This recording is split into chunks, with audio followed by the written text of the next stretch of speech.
और अब यह भी खबर आ रही है कि इजराइल ने व्हाइट फास्फोरस बम, ये कोई एक तरह का केमिकल अटैक होता है जिसको लेकर लोग कह रहे हैं कि सफेद मौत मरेगा हमास। रिपोर्ट देखिए अब आप।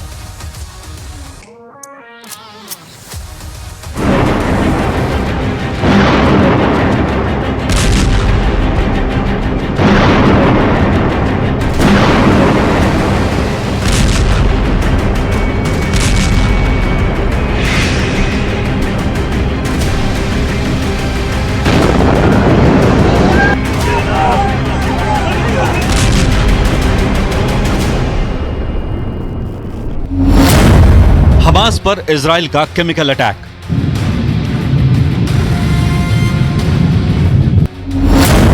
गाजा को जलाकर राख कर देगा इजराइल।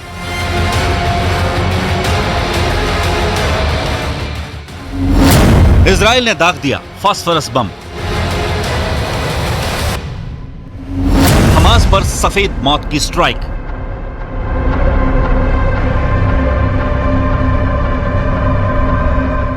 चाहे दिन हो या रात, हमास के आतंकियों के ठिकानों पर इजराइल की सेना की यह बमबारी जारी है।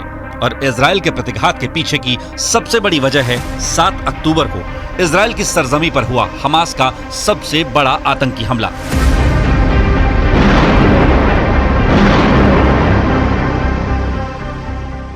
लेकिन इजराइल और हमास में चल रही जंग के बीच हमास ने इजराइल पर फिलिस्तीन के रिहायशी इलाकों पर फास्फोरस बम के इस्तेमाल का आरोप लगाया है। कई मीडिया रिपोर्ट्स में यह दावा किया जा रहा है कि इजराइल हमास के ठिकानों पर सफेद फास्फोरस वाले हथियारों का इस्तेमाल कर रहा है। सोशल मीडिया पर ऐसे कई वीडियो में दावा किया जा रहा है कि इजराइल घनी आबादी वाले इलाकों में सफेद फास्फोरस को हथियार के तौर पर इस्तेमाल कर रहा है। वैसे ये पहली बार नहीं है जब इजराइल पर फास्फोरस बम के इस्तेमाल का आरोप लगा है। साल 2008 और 2009 में भी इजराइल पर इस बम के इस्तेमाल का आरोप लगा था।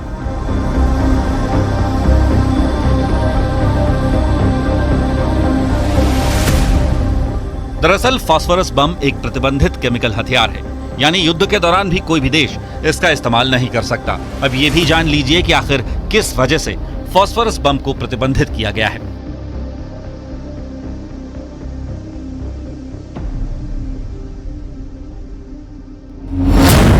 इस बम को सफेद फास्फोरस और रबर को मिलाकर बनाया जाता है। सफेद फास्फोरस के ऑक्सीजन के संपर्क में आते ही इसमें आग लग जाती है।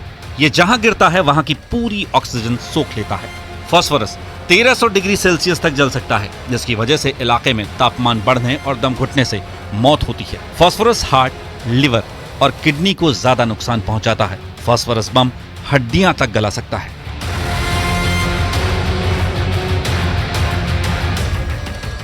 इजराइल ने हमास के इन आरोपों को सिरे से खारिज करते हुए कहा है कि वो गाजा के रिहायशी इलाकों में सिर्फ हमास के आतंकी ठिकानों को टारगेट कर रहा है।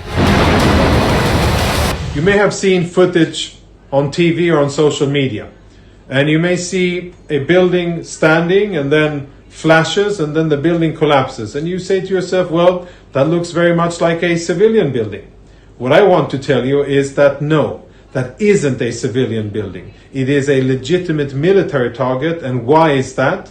Because Hamas locates all of their offices, headquarters, their research and development, and all of their other military assets, if it's above ground, they locate themselves in civilian buildings. And Hamas, being the cowards that they are, दूसरी तरफ Hamas भी Israel के शहरों को निशाना बनाकर उन पर रॉकेट हमले कर रहा है।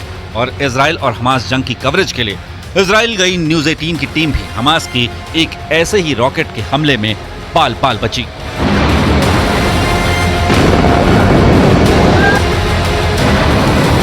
बुलेट बिखरा पड़ा है और ये तस्वीर आपको जो दिखाई मैंने, किस तरह से कारों को जलाया गया है। तमाम पेड़े जो हैं, जो जंगल का थोड़ा बहुत एरिया होता है, वो जल गया था। यहाँ बमबारी की गई थी। सैकड़ों बुलेट, एक ये देखें, और आपको दिखा रहे हैं बड़ी संख्या में यहाँ सड़क पे बुलेट है। अब जिस तरह से हर गुजरते दिन के साथ इजराइल और हमास में जंग की आग भड़कती जा रही है, उसे देखकर लगता है कि दुनिया के कई देश इस जंग में कूद सकते हैं।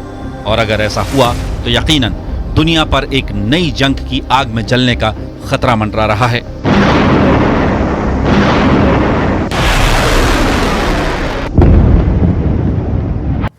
अच्छा, हमास